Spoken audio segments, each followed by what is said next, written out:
গর্ভবতী মহিলারা সবসময় একটা কোশ্চেনের সম্মুখীন হন যে তাদের ডেট অফ ডেলিভারিটা কবে।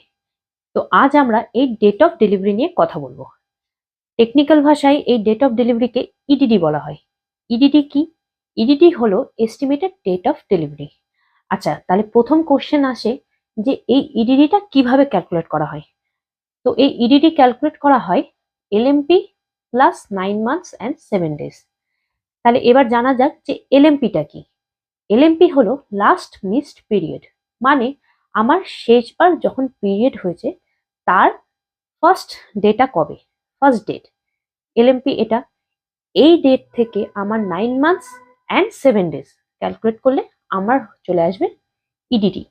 তাহলে ধরা যাক 1st জানুয়ারি কারোর লাস্ট পিরিয়ডের ডেট।